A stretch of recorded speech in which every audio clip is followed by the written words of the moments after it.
So now I understand why Timothy Bottoms played George Bush on That's My Bush. I had never seen him in anything else other than that short-lived Comedy Central TV show, which was him playing George Bush, because he kind of looks like him, but like a more handsome version of George Bush. Mm-hmm. But you know what he also looks like? He also looks like sort of not Jeff Bridges when he was young. They look, I know they're not playing brothers in this movie, but they look very similar. They have a similar facial makeup, and the two of them sitting in a car together is great. But now I know what Timothy Bottoms is known for. Isn't that fun? I was wondering, like, where does he come from? Not that I was wondering, but like now I understand like why he's part of kind of things that I have seen, because I didn't know that this was his. I mean, I get there's a lot of people that this is their first acting gig, but you know, let's just single out Timothy Bottoms here, given that, you know, he's known for That's My Bush by people my age, and this is way better than that. Well, that wasn't, that was, no, I mean, you know, it had its moments. I enjoyed it for what it was. But yeah, Last Picture Show. Yeah, that's, this was, I believe, I don't think it was his debut. I think he had made one film prior to this, which was Johnny Got His Gun, which, you know, is an anti-war film written and directed by Dalton Trumbo, the screenwriter who was blacklisted and later portrayed by Bryan Cranston in the 2015 film Trumbo. So I think that was this was his second film. But and Jeff Bridges had done a couple of gigs, I think, when he was a child, but not as an adult. I think this was his first entree, as it was, into film as an adult. So, yep. And the rest of them, you know, what more can you say? I mean, what a cast, right? And boy, they cleaned up pretty well at the Oscars. If they didn't get nominated, they won several of them. So it's So if you can't pick up what we're talking about on this episode of the Kulturecast, we're going to be talking about 1971's Peter Bogdanovich directed adaptation of The Last Picture Show by Larry McMurtry. Academy Award winner, Best Supporting Actor, Ben Johnson. Best Supporting Actress, Cloris Leachman. The Last Picture Show. One thing I know for sure. A person can't sneeze in this town without somebody offering him a handkerchief. What you mean? Nothing. It's an awful small town for any kind of carrying on. I've been around that trashy behavior all my life. I'm getting tired of putting up with it. Now, you can stay out of this pool hall, out of my cafe and my picture show, too. I don't want no more of your business. I'm not sorry for you. You'd have left Billy, too, just like you left me. I bet you left him plenty of nights, whenever J.C. whistled. Nominated for 8 Academy Awards, including Best Picture, The Last Picture Show, rated R.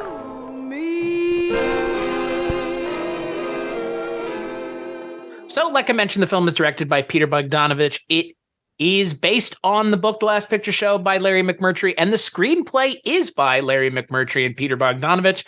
Bringing the heavy hitters here. This is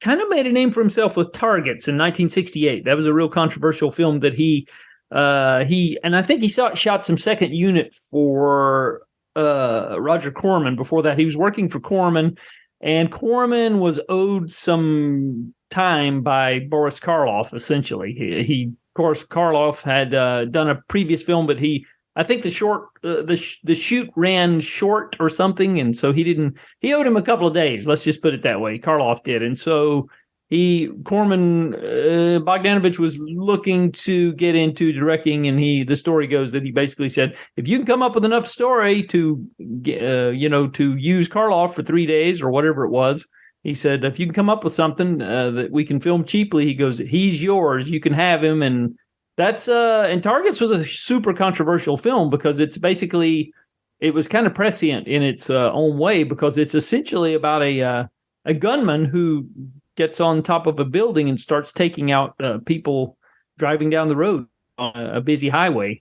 And so and this is kind of contrasted with Boris Karloff, who's a horror film star who has decided to retire from the business who's because the horrors of the real world can't match what is going on. The horrors of what he does for the movies can't match what's going on in the real world. That's what I meant to say. So Targets came out. Unfortunately, the timing was pretty bad. It came out around the time of Robert F. Kennedy's assassination, and so it was kind of pulled from theaters, or the original release that they had planned for it was truncated or something. So Last Picture Show was, Targets just didn't do the business that they had hoped that it would for various reasons. It's a terrific film if you've never seen it. It's a spectacular film debut for a director. I mean, he's very assured in his. It's a short film, about 90 minutes, but boy, it packs a lot in there, and it's like I said, kind of scary in its prescience, because this is what you see in this film is something that we unfortunately are seeing way too often now in our common day life. Present and it's life. based off of like the original kind of mass school shooting, right? Because it's more or less like a Charles Whitman retelling, right? Like it sort of is. Yeah. That was the Charles Whitman thing was it was a rare event when it took place, and so that was not a common day thing. It was, people were shocked, and so this was his way of basically doing his own version of a similar thing, and trying to make a point about it all. And interestingly enough, Targets is coming out on Blu-ray from Criterion in about 2 months, I think in June. So just the timing is good for this, because any of you listening who have not seen Targets, it is going to be available in a brand new Blu-ray here in just a couple of months. And it's turning, 55 years old, I believe, which is really hard to believe. So yeah, that kind of leads us to where Peter Bogdanovich was in his career. And he was kind of trying to figure out what he was going to do next. And story goes that he saw this novel in a grocery store, The Last Picture Show, and being a movie buff, he said, that sounds interesting, and let me take that home and read it. And so he bought a copy of it and took it home, and interesting, and it just saw the potential in the novel, and then had to go about checking into acquiring the rights and all that stuff. And so, and this was produced by the same people who produced Easy Rider, Bert Schneider and his brother. They were involved in this, and they were riding pretty high. They had a distribution deal with Columbia Pictures after Easy Rider, and so they were things were going pretty well for them, and so they were looking to keep their victories going in the movie world, and so they decided to take a chance on this one, and so they provided the backing.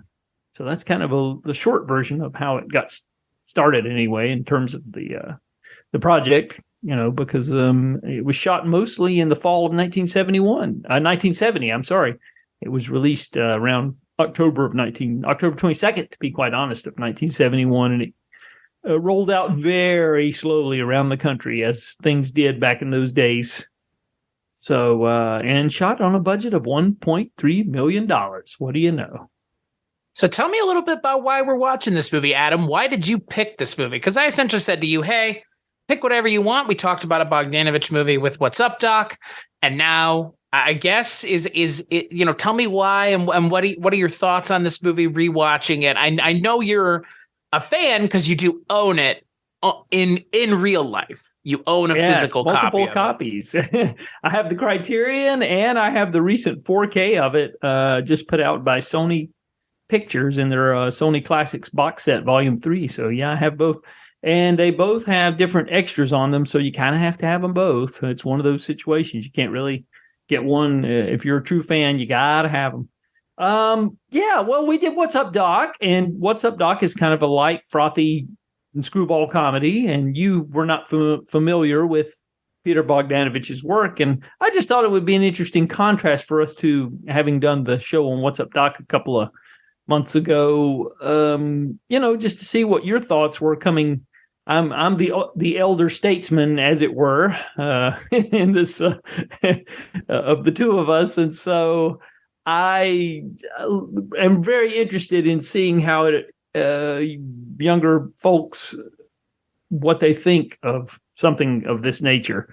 And so that is very interesting to me. So that was one of the things I was thinking about. I thought, well, will it actually resonate, or will it just be met with a a sense of boredom? I don't know, but yeah, I have been a fan of this film. I first encountered it, when I was a teenager. I started reading the Leonard Maltin book when I was around in ninth grade. He used to publish a movie annual every year where he would review all the current releases and the ones that came before it, and he would update it every 2 or 3 years, and then eventually he started updating it every year.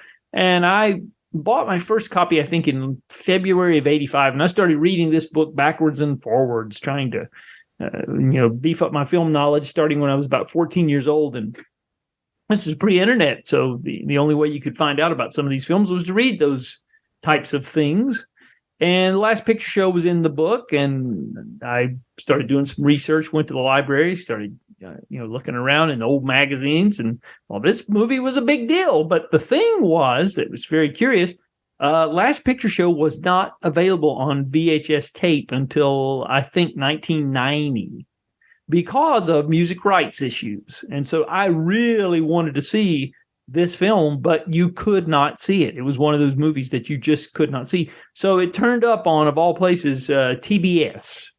The cable station TBS used to run films, and they ran it one night with commercials, of course. So I taped it and watched it because it was, and it was obviously an R-rated film. So there's some copious amounts of nudity in the film and some language that would be censored, as it were. So, yeah, so I was seeing an edited version, but I got the gist of the film, and it just really appealed to me. I was a high school senior around the time that I saw this film. Of course, I was, they are seniors in the film, and so it all resonated to me, even though this was, about 37 years before I had, before my high school graduation.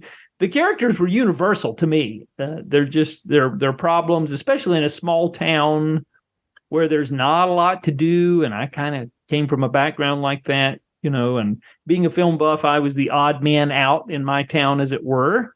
And, that's, I just identify with it all. The incredible sense of boredom and just trying to do anything you can to kill the boredom and getting involved in relationships that maybe you shouldn't have, and you're making rash decisions that you do when you don't have enough to occupy your time, which these characters do. And it just resonated with me. It really, really did. And it's one of those films that as you get older and you go back and rewatch it over the years, it hits on different nerves as you get older. You can see things differently, but having seen this when I was about 17 years old the first time, and seeing it now in my 50s is a different experience, but still very powerful, nevertheless, as it were. So I was just curious, as a man in your early 30s, what you would think about this film. So, it's interesting. So, the movie is pretty much just Timothy Bottoms and Jeff Bridges, two high school seniors who are in a dead town or dying town, I guess, where everything is leaving the town and the town is dying and all the opportunities are elsewhere, and they're high school seniors. And so they're kind of juxtaposing the fact that they're leaving anyways with the fact that the town is also dying anyways, like no fault of their own, though. Seemingly at the beginning of the movie, you have, people blaming them because, their football team lost. And it's like, well, you guys aren't putting in any effort. And it seems like that's kind of indicative of this place as a whole. Like nobody's really putting in any effort here. Everybody's just kind of coasting along and speaking of the good old days, but, being unwilling to capture the current time and the quality of life in the current time, but pining and opining for the good old days. So all of that hit me square in the chest, obviously, because the expectations that I had for this movie were, it's my first, Larry McMurtry thing I think I've ever watched. I know what the expectations are. I know that this is an important movie. So all that aside, I kind of went into it, I think, in the right mind space. I really enjoyed it.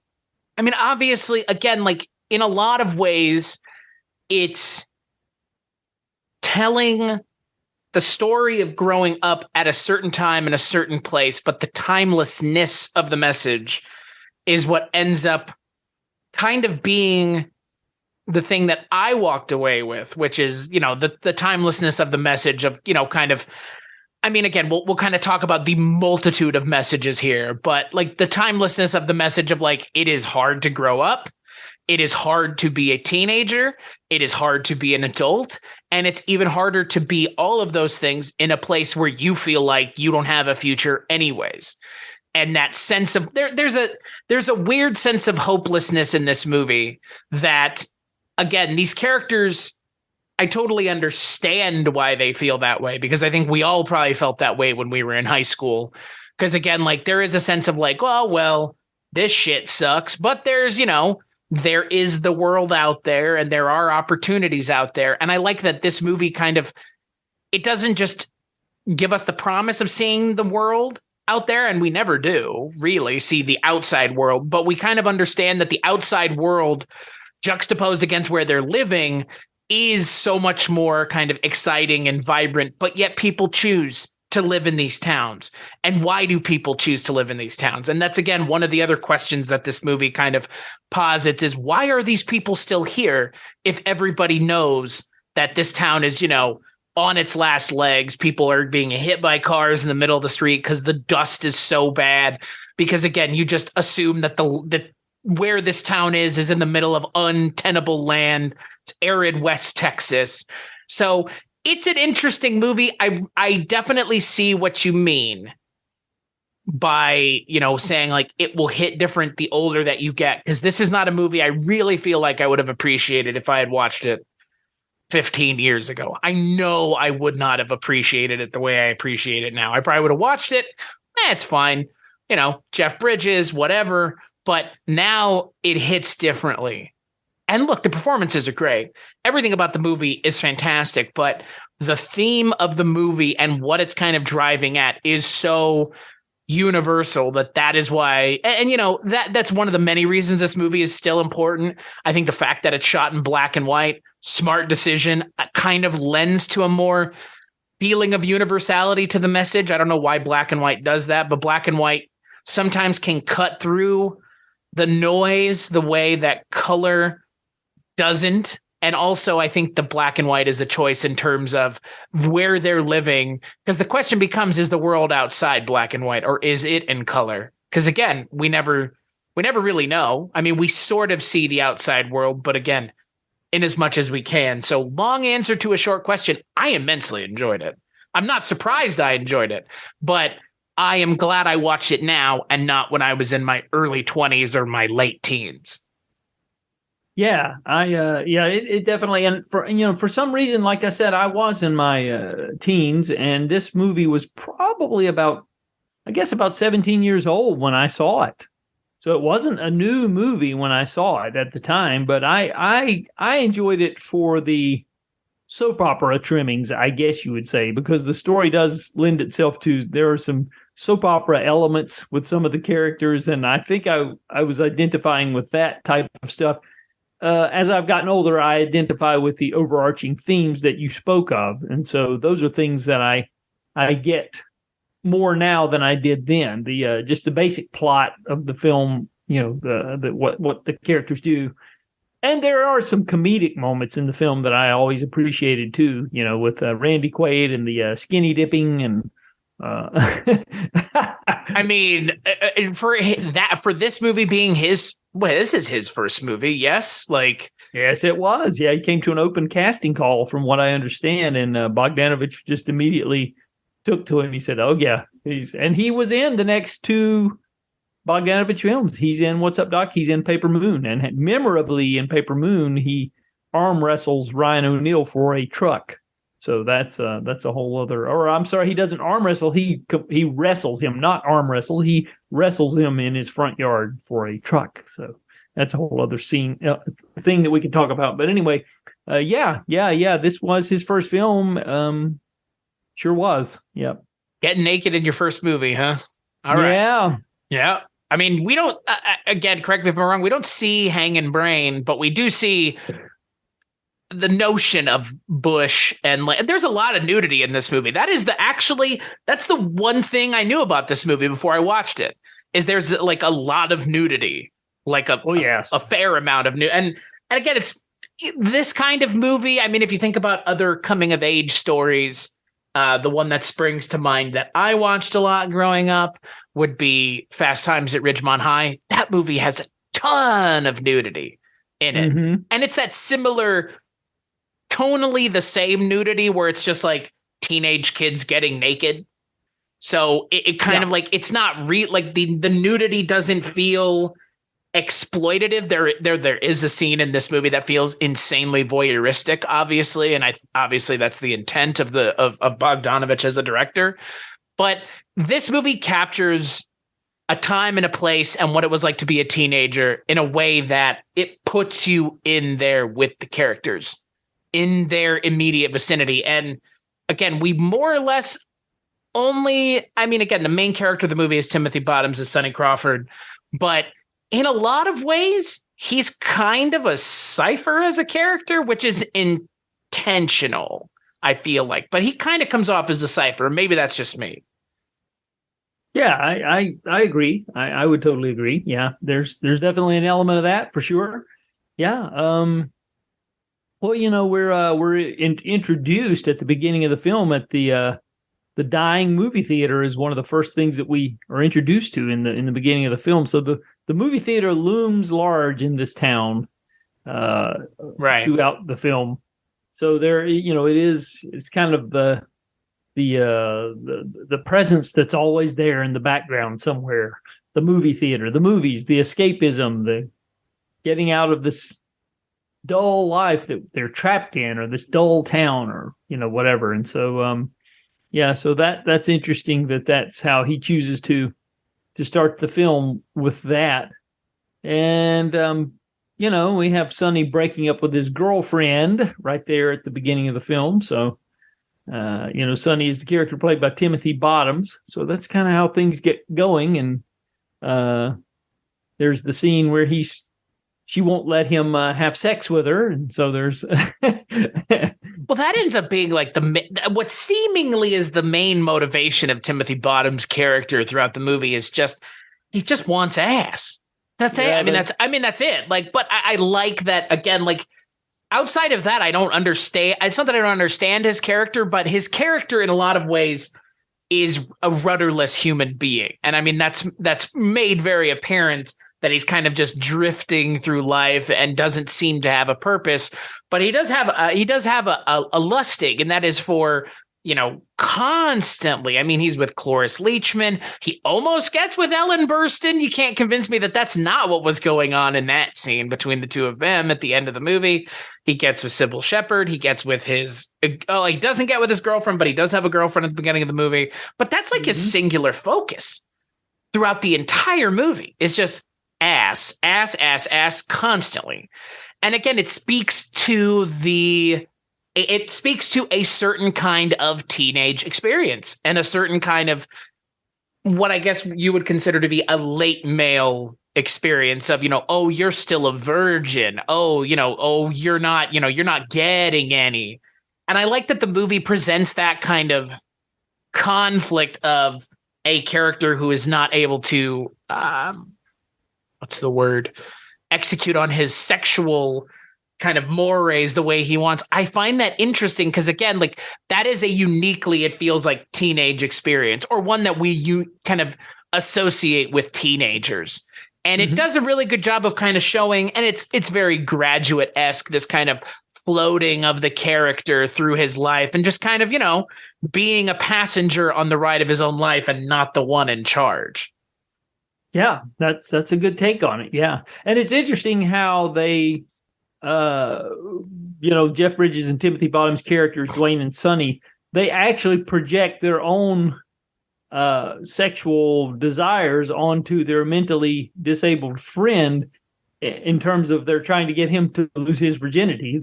That's probably something he's not interested in because he doesn't operate on their same level emotionally, or he's mentally disabled, and that's just the way it is, But they assume that he's like them. Let's take him to lose his virginity, and of course they do, to the heifer, as she's referred to in the film.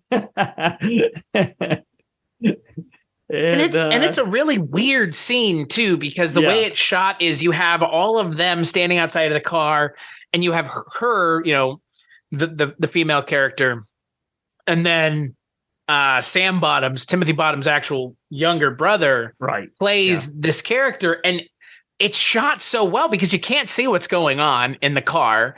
So it's, again, your kind of imagination is running wild, and then it's just this commentary by the woman as, I guess, this, like you've mentioned, mentally disabled man is just, or child is like fumbling with her.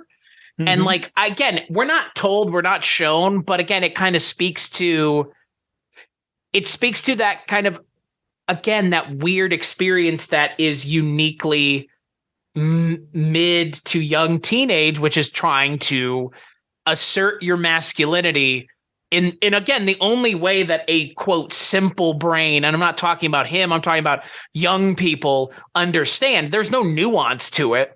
It's just, you will lose your virginity, and then that will open you up as a person, and you'll be part of the group as a person, because there's no reason for them to make this person do that other than his otherness to them. And what's interesting is that the otherness is perceived as him being a virgin, not him being mentally disabled. That's the otherness here, which is an interesting, again, like it's pushing the message of this movie to the forefront, which is a lack of intimacy somehow means, I guess, a lack of masculinity, or a lack of kind of like being part of the tribe, I guess, or I guess the society at large. Again, I feel like there's a lot going on here, and maybe I'm grasping at straws, but this is a movie that feels like there is a lot of subtext, or is that just me? I think you're right. I think there's a lot more to chew on than what's on the surface. I think you're onto something. Yeah, absolutely. And that is an interesting scene for sure. And of course he, does have, he gets excited a little early, let's just say. And so that doesn't end well with the prostitute slapping him in the face, which leads to a whole other thing where Sam, who owns the movie theater and the pool hall, basically this is the mentally disabled boy Billy is his son. And so then there's a whole thing about him sticking up for his son, who he feels like was victimized in a way, and so he has a real grudge. He has an axe to grind against Timothy Bottoms. Sam does, the boy's father. But Jeff Bridges gets out of that because he's smart enough to duck down behind the seats in the car where he's not chastised. So it's Jeff Bridges always had it, right? Like he always had it. Right. He's not one of these actors that grew into it. He's had it from the day he kind of stepped onto the screen. He is really charismatic in this movie and an interesting foil to Timothy Bottoms. But I do wonder kind of what Bogdanovich and McMurtry are getting at with his character kind of being unable to decide what he wants to do, because he wants to go and do the oil thing. Then he wants to go and join the military. At one point, it seems like he's doing none of those things, and he's like a greaser, maybe. Like he shows up in like a leather jacket, kind of looking like hairstyle. Like looking like a roustabout. Like he's I think the more generically interesting character in the movie, because again, you can kind of see the teenage kind of indecisiveness with his character. I'm going to go do the oil thing, and we don't know why he quits doing that. I guess, whatever, just because he didn't want to. And then by the end of it, he goes off to Korea, and his last line to Timothy Bottoms is, "I'll see you if I don't get shot." It's like, Jesus Christ. But it's that nonchalance where it's like this story has to be told about teenagers, because otherwise the decisions that they're essentially giving very little weight would seem like decisions that you need to be giving weight, because going and joining the military is not something you should just do lightly, especially when we're in the middle of a fucking conflict. Yeah, exactly. Yep. Pretty serious stuff. And I think being a kid, sometimes you think you're invincible. There's that going on too. I mean, you kind of joke about it, and that's kind of, disarming yourself, I think, a little bit. So, I think when you're that age, sometimes you don't really realize how serious this is, and that you get one shot at life, and once you're gone, I'm sorry, but you're probably not going to be coming back to do it over again. So it's well, at least not the way you were before. And again, like that notion in the movie that, Jeff Bridges just goes off to Korea at the end of the movie and just, bye. I mean, but that's the logical conclusion to the journey his character goes through, because he gets emasculated. Jeff Bridges does throughout the movie. I guess you could make the case he gets emasculated both times he's with Cybill Shepherd. Though I think the second time he's with her, it's a lot less emasculating, but she still attempts to emasculate him. But it's interesting because the Jeff Bridges character is almost like the shadow version of Timothy Bottoms, right? Like it's the opposite almost entirely of the character that Timothy Bottoms is portraying.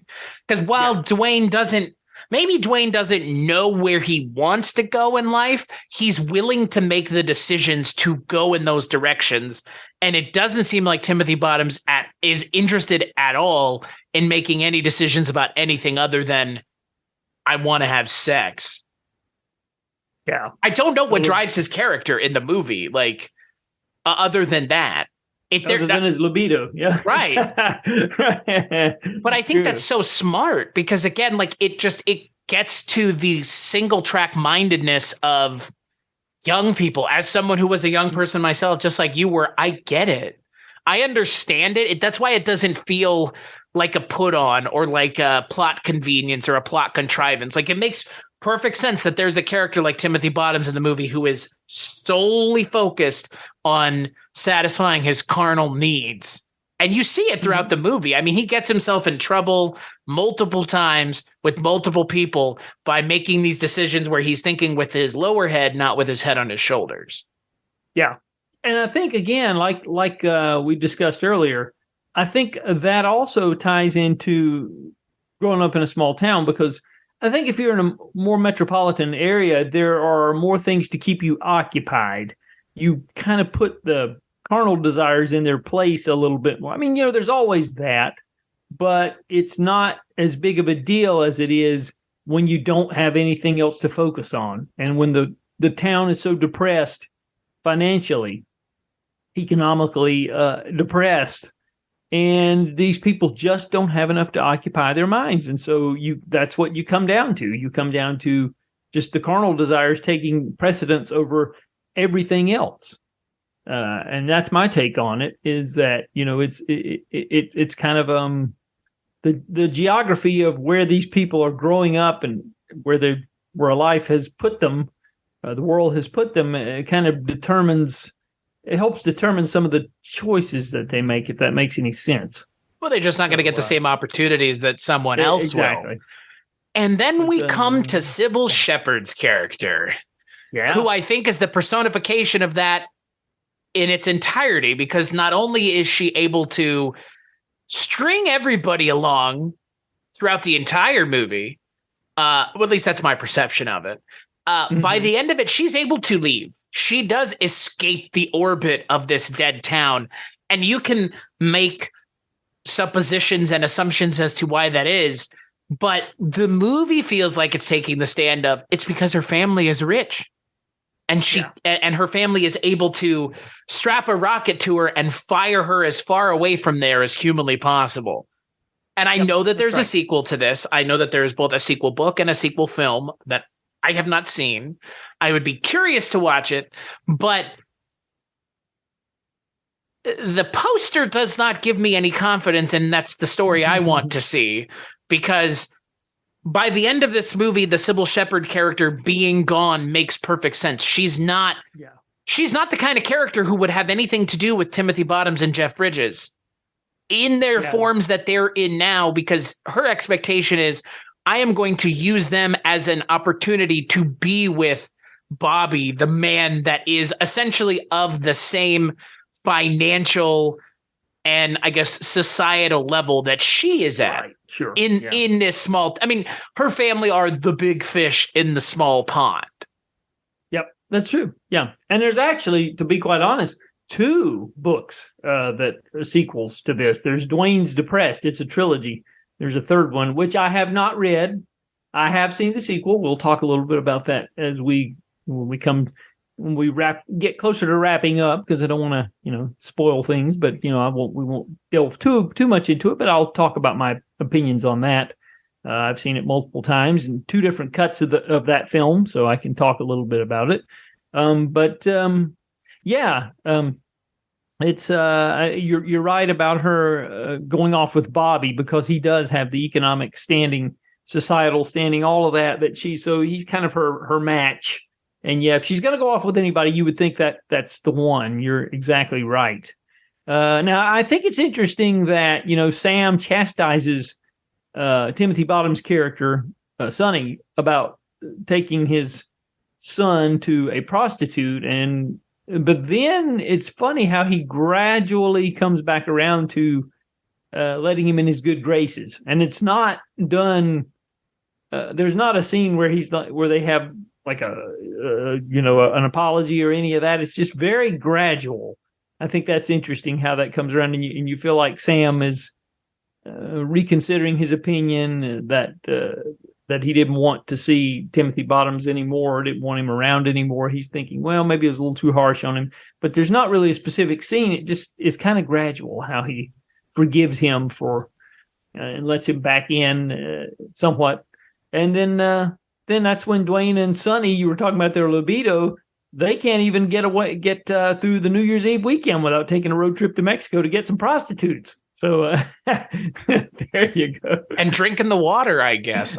Drinking the water. I think it's very smart that they cast Ben Johnson in this movie. Sure. Absolutely. As again, given kind of what his notoriety was as an actor and kind of what he brought to the industry, again, as a stuntman and as an actor. And then you have him in this movie as kind of the perfect kind of character for him to play. Like in a lot of ways, like the physical embodiment of the human beings of the town. I mean, again, like you mentioned, he forgives Jeff Bridges and Timothy Bottoms only because it feels like, what's the alternative? Like, don't let these people into the only thing in this entire town, because then God knows what kind of mischief they'll get into then. Or again, the movie theater at one times is, again, it's a specter that looms large over this town because it is seemingly the only respite for anybody in terms of escape. But at the same time, it serves as kind of also a physical connection to Sam as a character, because he's again decided to stay here and run the movie theater, but he is clearly a man out of time and place. Like, this is where he can be in the world, but he can't be anywhere else because the world has passed him by. He's clearly like an old cowboy type who almost has premonition of his own death. That's, the scene where he's speaking to Timothy Bottoms and Jeff Bridges again. He gets a little twinkle in his eye when he's like, I wish I was young enough to come with you guys. Never mind. It's like, it's that, again, like there's that twinge of kind of premonition in this movie that like things are bad and they're not going to get any better. And like, I don't know if you could say that this is an overwhelmingly nihilistic movie or kind of dour movie. I don't think it's a particularly positive movie, but I think that the characters are so kind of, a lot of them act so and are portrayed so forlorn that it does kind of wear on you. And Ben Johnson's character is a great example of that. Because again, he's just, well, you guys are, more or less assaulting my son and forcing him to do terrible things. But if I don't let you come to the movie theater, like where else are you going to go? What else is there to do? Yeah, that's a good point. Yeah, that's probably what his character's line of thinking would be, and that makes total sense. You're exactly right. Yeah, it's of course I love that speech that he gives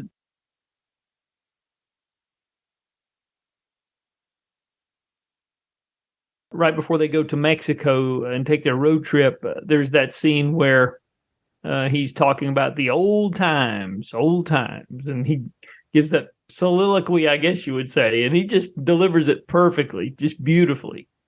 And he goes into that story about the one that got away, so to speak, the girl who got away, and he gets into all that, and then we find out later on who that really was. And surprise, surprise, that was Ellen Burstyn. Spoiler alert. But so, yeah, it's just a beautifully delivered speech, and you can see why he won the Best Supporting Actor, because it's just good stuff. I think it's for that scene. Like, it's that. I mean, I'm not saying it's that scene alone, but that scene, again, I think it speaks to one of the themes of the movie, right? Which is the inability to move on, the inability to change. Again, the town is seemingly the same that it's been.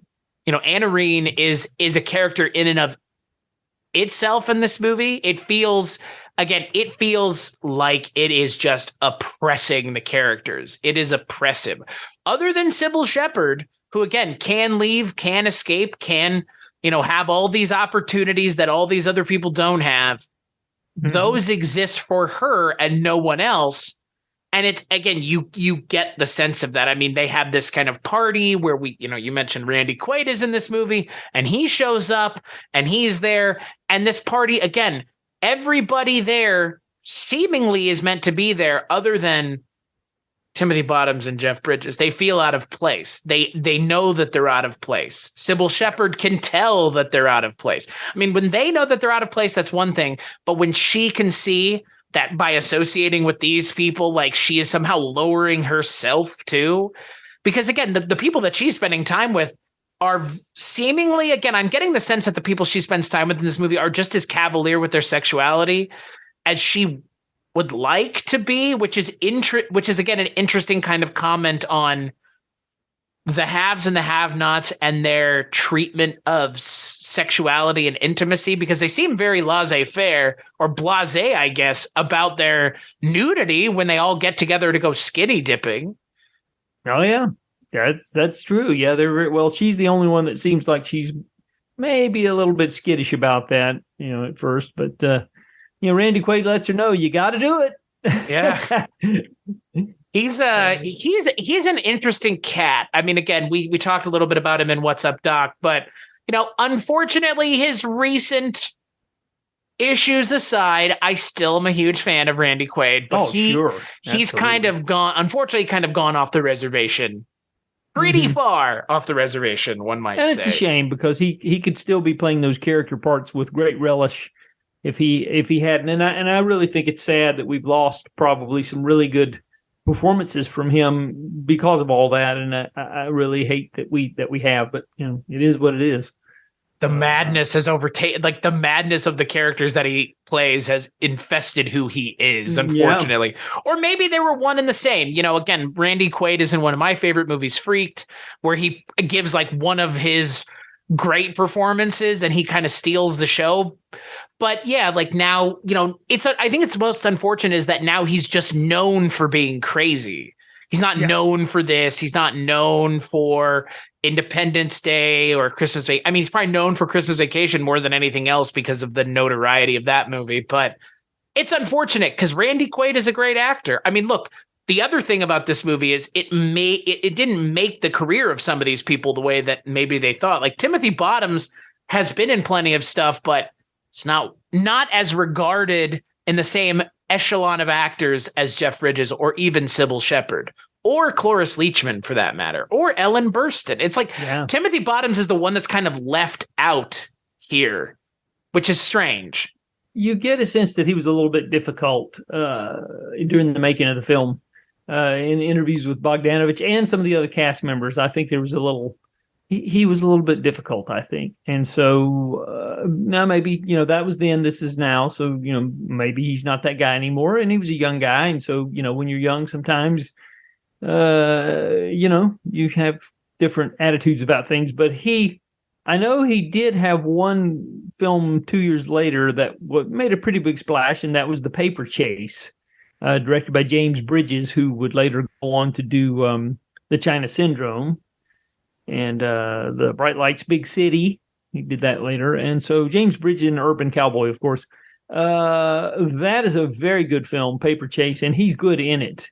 And it's basically about struggling law students in their first year at Harvard Law School. And he's really good in that. Ed Herman is in that from The Lost Boys. He plays one of his fellow students. Lindsay Wagner, the Bionic Woman, she's the love interest in that film. But yeah, that's a very, very good film, and he's great in that. So he obviously was on some sort of a trajectory there after The Last Picture Show. But then by 1976, he's doing these exploitation films for AIP, like A Small Town in Texas is one of the films that he did. I remember in 76, and I remember seeing that on cable and just thinking how quickly he went to exploitation films after these major studio films like The Paper Chase in 73. He was already, and then he turns up in some other stuff in the 70s. He's in the sequel to The Other Side of the Mountain, which was a big, both of those did pretty well. It's the true story of the championship skier Jill Kenmont, who broke her neck and her struggles to reinvent herself as a school teacher, and he plays her romantic interest in the second film. And those are touchingly done, I would say, and he's good in that too. But there again, it's not the kind of film that you would have expected him to be doing around just 7 years after The Last Picture Show. You would have expected him to be a major player like some of these other folks that turn up in the film, and it just didn't quite happen. And I'm not exactly sure, but like I said, I do know that Bogdanovich has alluded to his difficulty with him at times, and so and some of the other cast members have as well. So I just don't know if that played into it. It could. You never know. I mean, I think it's probably a safe assumption if multiple people say it. It's again, it's not the first time you've heard it, not the last time you've heard it, and not. I mean, there have been people that have less than alluded and more outright said people have done worse things. So it must not have been that bad. And again, I know that they don't want to sully the good name of this movie because, again, well-regarded movie. It's in the Library of Congress, has been since 98. So, you don't want to kind of tarnish the movie by saying, well, some of the people that were in the movie were hard to deal with, because then it's like, oh, okay. But that's unfortunate, really. But at the same time, Timothy Bottoms' character, again, it's not that he's not doing anything, but he does exactly what he needs to really well. And what it is just wander through the movie. Mm-hmm. Yeah. I do remember, now that we're talking, I do recall hearing, and it was either Bogdanovich or it was Cloris Leachman, but they were talking about when the love scenes were shot with Cloris Leachman, and he has a romance with the basketball, the school coach's wife. He has an affair with her because she's kind of been ignored by the high school coach and gym teacher. And so anyway, they have some love scenes. And Cloris Leachman won an Oscar for this film as well. We'll go on to say Best Supporting Actress. But there was talk that he didn't bathe when they shot these love scenes, and that was, I think, Bogdanovich had to chastise him and say, you need to bathe when you're doing intimate scenes, because it's not respectful of your coworkers. And so that was one thing that I remember hearing in one of the, either an interview or a retrospective on the film. So that type of thing, that can cause trouble. You get a name, you get a reputation, and sometimes it follows you negatively. And like I said, that was then. This is now. Things may have changed completely for him. You never know. I mean, you don't know what was going on in somebody's life. You just don't know.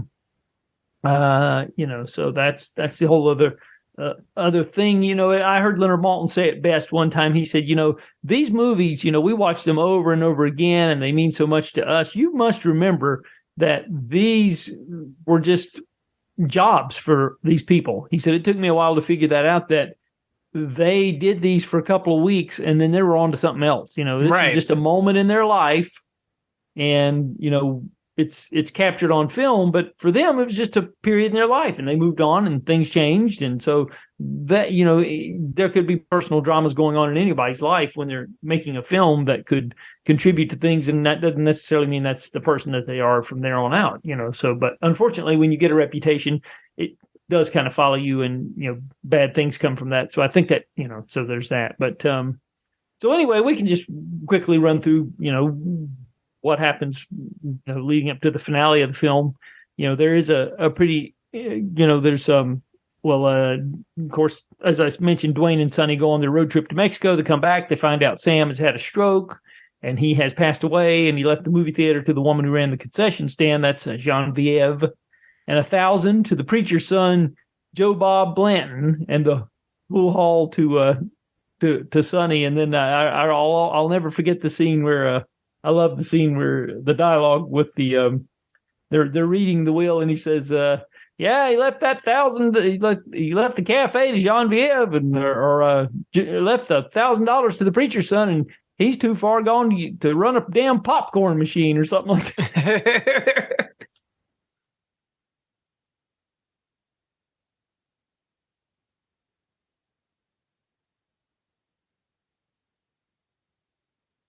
But then there's this whole subplot later where Bobby has told JC he doesn't date virgins. And so then this is where we really get to see JC's character when she invites Dwayne to the hotel, or the motel, not a hotel, motel for sex. But Dwayne can't get it up, can't perform. So and she lets him know. Yeah, she says, and you better make sure that you better let him know that you think it was just wonderful, the best thing you've ever experienced. And so Jeff Bridges has to go to the party with a smile on his face, and then he finally does break her virginity, but then she immediately breaks up with him by telephone. So there you go, manipulating the scene. But and then of course Bobby marries somebody else. JC's disappointed, and then to get back, she marries Dwayne, which and then her parents find out about it, and so there's a whole ruckus about that. So and it comes out of nowhere. Yeah, I mean, Timothy Bottoms and Cybill Shepherd get together, and then 10 minutes later they're married. It's that quick, and you get that, you know, they're eloping and they're going on their honeymoon, and then they get called back to Anarene, and again, it's very clear that Cybill Shepherd has made all these things happen. Mm-hmm. Yeah. Because, you know, she's like, oh, you know, well, let's go get married and we'll elope to Oklahoma. But I'm going to leave a note for my parents letting them know where I'm going so that they can send someone to reel us back in. That's right. Because I ultimately don't really have any interest in being with you.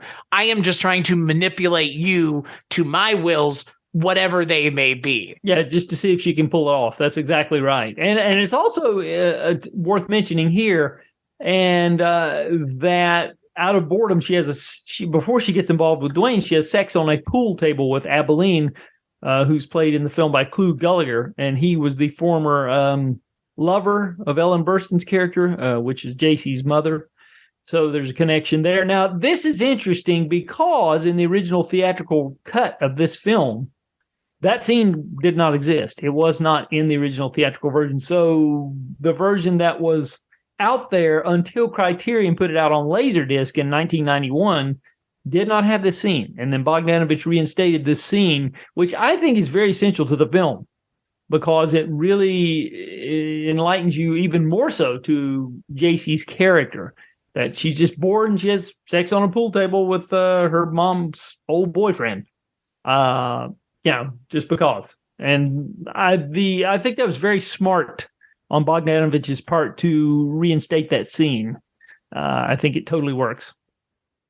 Well, and the funny thing about that scene is, and it kind of ties back into the previous scene, there's a shot when the girls walk in after Jeff Bridges has left the first time and he was unable to get it up, get the job done with Cybill Shepherd, and they walk in and they see her and she's and it's a fantastic shot, the way it's lit. She just looks like, you know, a vision in white sitting there on the bed. And she's like, oh, it was so amazing.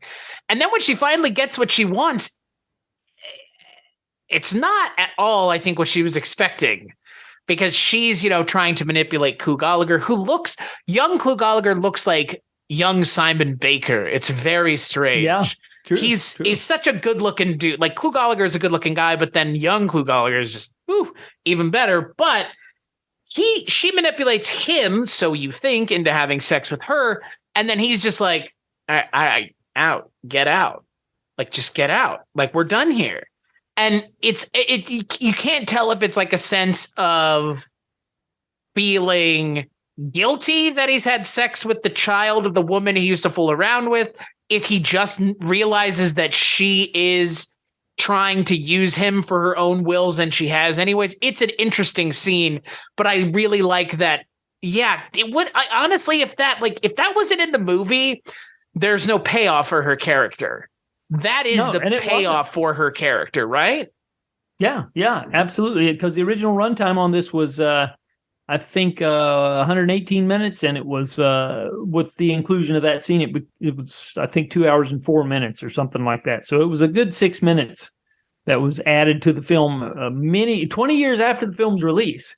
So and it was, and I remember I got a Laserdisc player specifically in order to get that Laserdisc, because I wanted to say that was not the only reason, but that was one of the reasons why I got a Laserdisc player, and I promptly bought it and thoroughly enjoyed it, I must say. But there's the elopement with Sonny, and then the parents show up, and they decide to put an end to that, of course. And then Sonny rides back home with JC's mom, and that's where she reveals, Ellen Burstyn's character, that she was Sam's youthful lover. So we find out there that she was the woman that he referred to earlier but did not name. And that's an interesting scene too. But and the fact that the mom, JC's mom, tells Sonny, "Well, you're much better off with Ruth than with JC anyway." And Ruth, of course, is the coach's wife that he's been having the affair with in the afternoons. But word gets around in a small town, and so Ruth finds out that he's eloped with, JC, and she's quite hurt, and rightfully so. And so there's a big scene at the end of the film where he wants to go back to Ruth and kind of get back to the way things were before. But then Ruth isn't having any of that, shall we say. And she goes into this great scene where she's just really, really tearing it up, explaining how she's how much she hurts because of what Sonny has done. But eventually, she again forgives him, and tentatively it takes she explodes before she forgives him. So anyway, it's but then there's a pivotal scene before that where Billy is sweeping the street and he's hit and killed by a truck. That's a really powerful scene. And then there's the complete indifference of the local townsmen in the town, and then you have it's a tremendously acted scene with Timothy Bottoms. Obviously, it's his real brother Sam Bottoms, and it's his best scene in the movie, right? Right, yeah. He was sweeping. You it's sons like of bitches. The thing is, it's the only scene that feels like in the entire movie where he cares. Yeah, right. Or wakes up, because again, what he's doing is what the performance is asking for. He's sleepwalking through this movie intentionally, but that one scene he wakes up, and it's just his character's best scene in the entire movie for sure. Oh, yeah. It's powerful. Yeah, it really is. It's powerful stuff, and the way it's shot with those jump cuts. I guess those are jump cuts. I think that's what it is. Where it's. He's using some of the techniques that Alfred Hitchcock had used in some of his films, and I wish I knew the technical term on that. It's the way that the camera, the way the editing is done, but it's really, really effectively done. And we have to talk about Robert Surtees and his amazing cinematography for this film. Robert Surtees I was just recently watching The Great Waldo Pepper for the first time ever, and he shot that film as well. And I was just really marveling at what a talented guy Robert Surtees was. He shot so many of my favorite films of this period, and this is another one of those. That guy was on fire. He was just busy, and his son was no slouch either. Bruce Surtees, he did some pretty good work too. But Robert Surtees, and he did a lot of work with Clint Eastwood as well. So just amazing black and white cinematography here. Just the balance of light and shadow and just all. It's just amazing. I don't know what else to say. He was on The Other. He was the filmographer in The Other, right? He sure was. Yep. He was Summer 42 as well. And he did some work with Robert Mulligan there. So he's amazing. He's an amazing that's an amazing body of work that he had there. Well, and, speaking of The Graduate, right? Right. Forgot about that. Yeah, he did do that one. Yep. Mm-hmm. Yeah, he's one of the greats. So this movie ends with Ruth and Sonny kind of tentatively making up, as it were. So I think that's a really fitting finale to the film. But there's I don't know if we want to talk about. I guess we could talk a little bit about the drama behind this film. There's been several documentaries about it, but I think the best one, if anybody really wants to know what really went on, is it's a supplement on the Criterion Blu-ray, and I think you might be able to find it on YouTube. It's called Picture This: The Times of Peter Bogdanovich in Archer City, Texas. That's the best one I've seen. That is an amazing 1-hour documentary film made by George Hickenlooper, who would go on to do the documentary on the making of Apocalypse Now the following year. He's the same guy who did that one, Hearts of Darkness, which is another. Those are just amazing documentaries about the making of films. And he put those out back to back. And I remember seeing this on Showtime around the time that Texasville was being shot.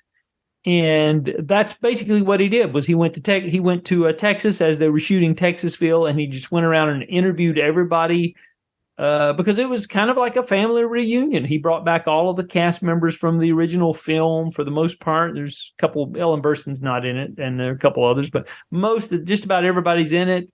A lot of the some of the technical people behind the scenes, Polly Platt, who was Bogdanovich's at this point ex-wife, but she's there working on the film as well. And they all basically share their stories of the drama that was going on. And essentially what happened was Bogdanovich had an affair with Cybill Shepherd and during the middle of this film, and he was married to the production designer, Polly Platt, and they had 2 daughters, and he had this affair and basically left Polly Platt right in the middle of the film's production. So it's pretty high drama, and they talk a lot about it in this documentary, Picture This. And that's if you really, really, really want to know what went on and get some psychological insight. And you even get Timothy Bottoms talking about how he had a real life crush on Cybill Shepherd, and she kind of ignored him, and he hadn't gotten over it 20 years later. He basically says that on camera. And it's a very revelatory portrait of the real life dramas that were going on with these people versus what was happening on screen. And so if you have the opportunity to see that, highly recommended to see that. George Hickenlooper, unfortunately, has passed away I think he passed away around 2010, but he did some terrific film books and a couple of great documentaries, and that's one of them.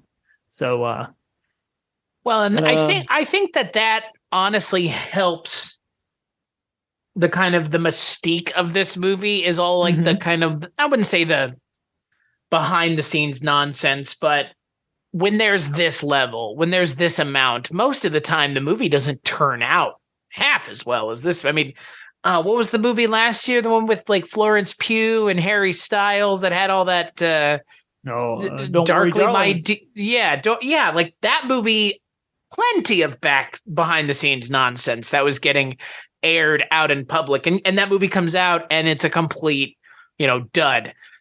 This movie comes out with all of that going on, which again, you would assume would derail the movie in a way that's like hard to really understand. This movie is widely regarded one of the greatest films ever made, and I can completely understand why. I totally get it. And so that in and of itself is pretty impressive, that the movie is not a complete pile, because, the director and then one of the main actresses is just casually having an affair behind the scenes. Yeah, this is true. And, it's, and it's the kind of film that the thing I will say about this film too is that it's a film that gets better every time you see it. For me anyway, it every time you see it, it just gets better and better and better. I can remember seeing it when I was a teenager and thinking it was good, but now, the more times I've seen it over the years, it is just there's so many other things that I really embrace out of this film that I probably didn't get when I was way back then when I saw it. So yes, it definitely lives up to the hype. I think it was interesting to note what Roger Ebert said about it in his Great Movies book.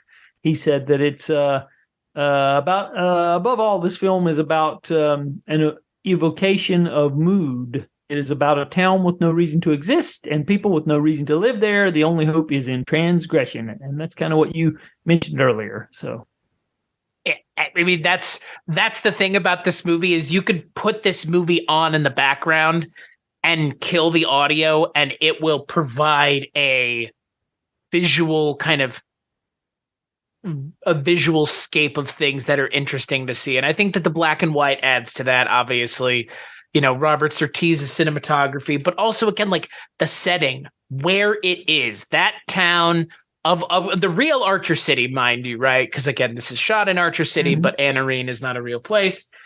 I think I don't agree with Ebert very often because that man loved himself and loved to critique movies. And, I always take umbrage with a guy who writes a book about the movies that he hates, but that's fine. You're allowed to do whatever you like.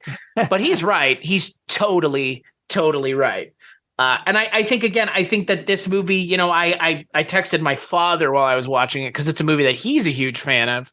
And he's a huge fan of Larry McMurtry as well. And I texted him. I was like, hey, I'm watching The Last Picture Show finally, because every time I go home, because my folks live in North Texas, they talk about taking me to Archer City to go to Larry McMurtry's gigantic bookstore that he's passed away, I think last year, but it's still being run, but it's a giant bookstore in Archer City that has plenty of his books and all kinds of stuff. Because again, I mean, the other thing about this that we kind of haven't mentioned is obviously Larry McMurtry, prolific writer too. Oh, yeah. And that transitions us into the sequel to this, which is Texasville, which apparently there's both a sequel book and a sequel film. And wouldn't you know it, Jeff Bridges is the main character of that movie, huh? Yeah, he returns. He sure does. Yeah, it turns out he's opted to stay in his hometown, and he becomes an oil baron. That's essentially what he becomes. And which makes total sense with the first movie, right? Yep, that's true. I guess. He's living a pretty comfortable life in this, it's pretty, the environment is pretty dull, but he's kind of acclimated to this is his life. And so Cybill Shepherd shows up.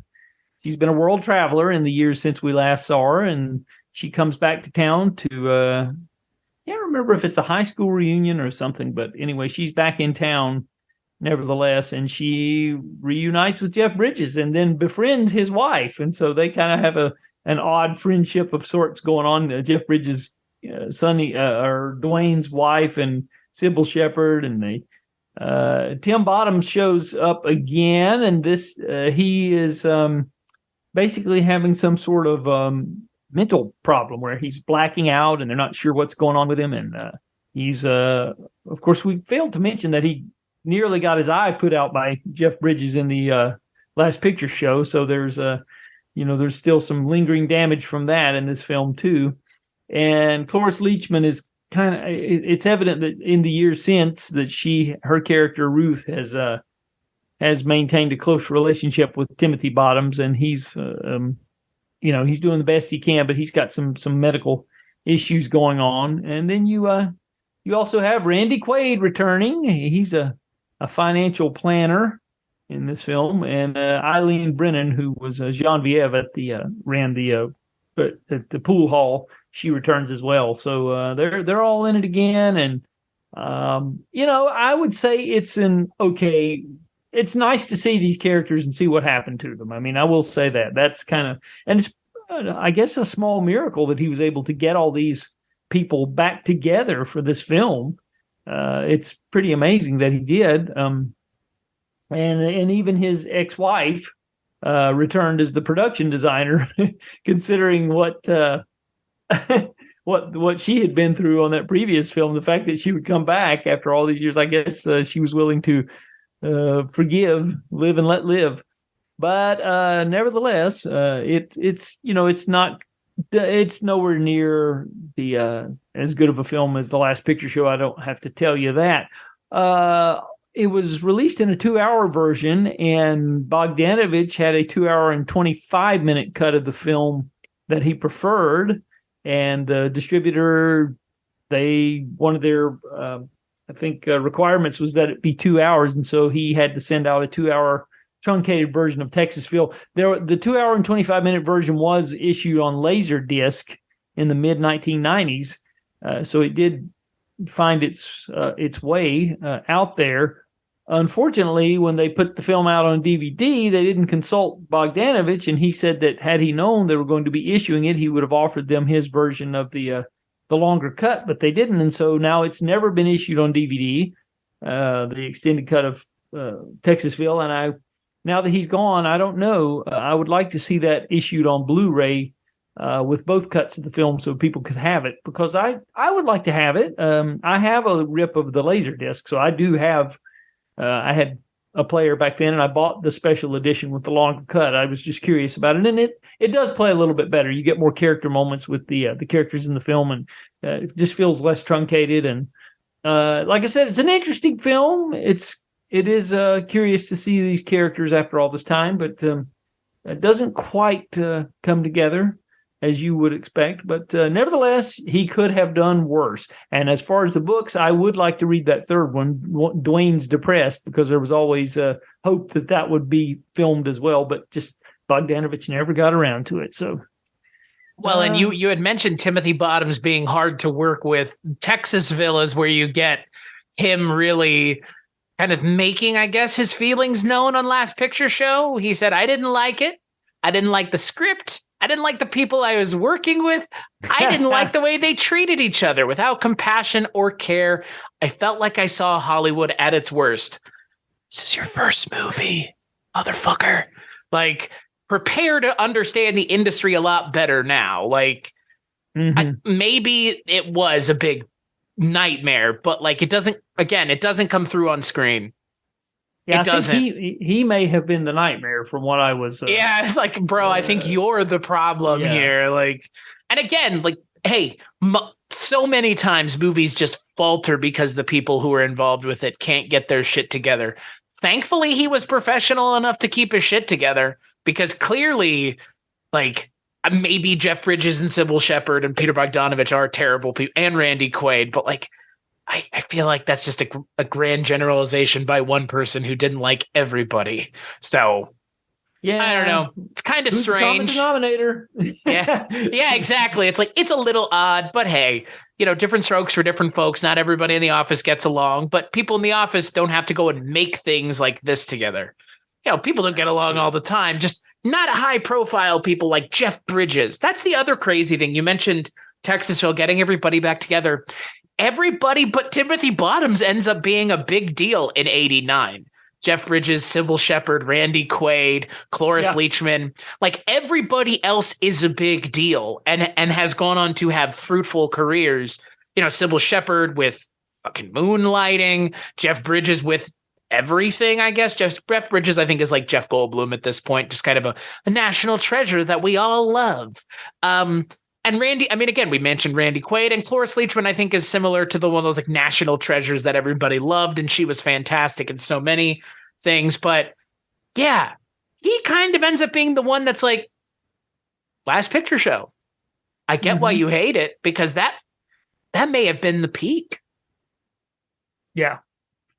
And I would hate it too if that were the peak of my career, frankly. One of, if not the first thing I do is just the best thing and the thing I'm regarded for. Like, I would probably hate that too. But like you said, you can't know that at the time. You can't know that this is going to be one of, at one time, a small number of movies that were 100% on Rotten Tomato. Now that list is large because anybody can put that. But I don't think you're going to find any detractors for this movie, which is not something you can say about most movies. Yep, I agree. It's hard to find fault with this one, in my opinion, and I felt like that. I have pretty much felt like that since the first time I saw it. And it's funny, I had it on videotape. I taped it off, as I said, TBS, because you couldn't get an official version of it, and I lent it to so many of my friends at around the time, and they all enjoyed it as well. I can remember that tape passing through many, many hands.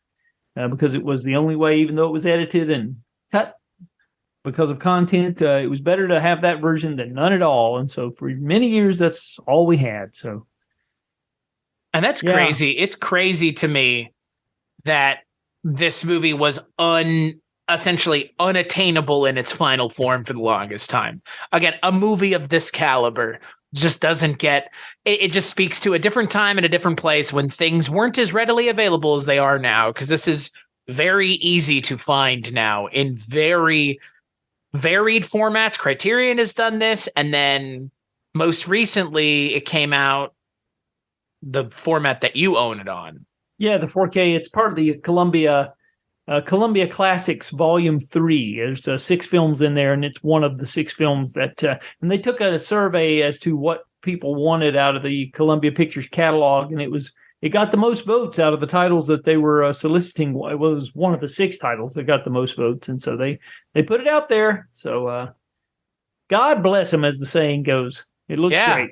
Did a great job. No, that's the thing. Like this movie clearly found an audience then. People still care about it now. It's a movie that I think will continue to persist. I think coming of age movies are important movies, and I think that they're more or less also very timeless, because you could watch this, you could watch Fast Times at Ridgemont High, you can watch plenty of the 2000s coming of age movies that are not the super crass ones, and they would all be sharing the similar DNA, even if this movie might seem to be the most, quote, highbrow of the group. But again, it's dabbling in transgressiveness. It's talking about the transgressive nature of being a teenager and a young adult. So I love this movie, and I'm glad I finally watched it. I'm glad it took me this long to watch it, because it is a movie that, like you said, benefits from being of a certain age. And maybe I'm not even the right age to have seen it. Maybe I needed to wait a little longer. I've seen it earlier to be able to contrast and compare those two watching experiences. But this, shockingly, you know what you're talking about. What a surprise. You're too kind. You're too kind. No, I'm so glad you enjoyed it. I really am. And I think you will appreciate it as you get older.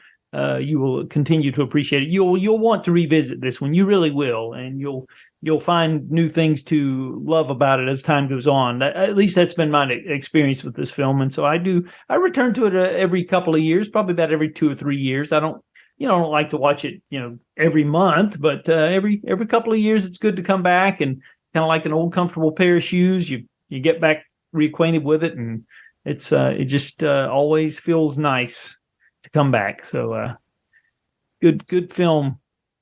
So Adam, final thoughts on The Last Picture Show?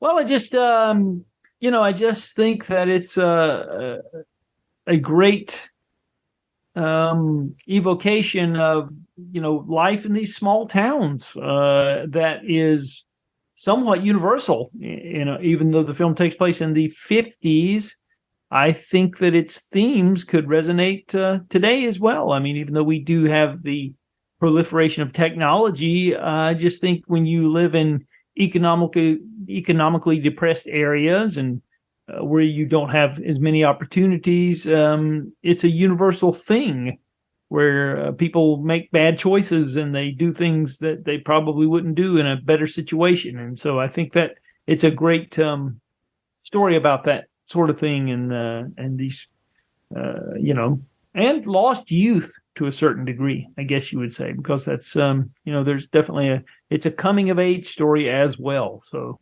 that's, and it's beautifully acted, beautifully photographed, and beautifully directed. What more can you say? And the use of the music, we didn't even talk about that, but, I think it's wonderful how he picked all of these 50s, a lot of Hank Williams Sr. there. Every now and then he'll throw in something like Tony Bennett's Cold version of Cold Heart. That was the reason why it wasn't available on video for many years, because of the music rights. They couldn't get a negotiated deal with that. But it's a great selection of music. There's no score in the film, but you do have, all of the songs that are chosen for the film, and they're well chosen. So, yeah. The leitmotif of Hank Williams Jr.'s Lovesick Blues as Timothy Bottom's character's theme is obvious, as one might say. And I think it is, even if you only know that song from the Walmart Yodeling Kid, which is where I initially knew that song from. Boy, what a song, right? And again, my final thoughts on the movie are in line with yours completely. I feel like this is one of those movies where every single piece of Bogdanovich's well thought out intentions are received directly by the audience. From the music, all being diegetic. There's no, there's no music in this movie that you're not hearing along with the characters, which adds to this kind of desolate nature of where they are. The performances from Timothy Bottoms' kind of weird, love-sick puppy, I guess, in a lot of ways, wandering, the town looking for love. And then, the kind of directionless nature of Jeff Bridges' character.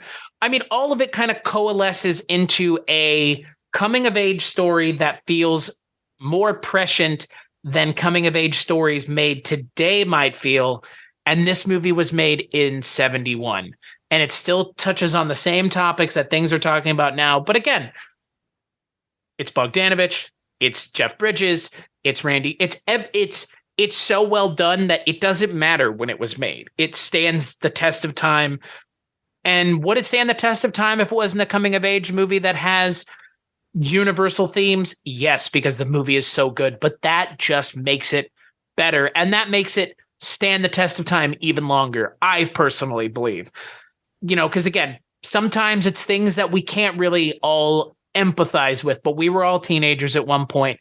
We maybe all didn't share the same experiences of the teenagers in Anarene, Texas, but we all did. It's just different shades of it. And that's why coming of age stories always, if they're done right, they feel like they're speaking to you more directly than other movies do. And again, that's the intention. So again, Adam, I want to thank you so much for finally getting me to watch this movie, because it lived up to the hype, that's for sure.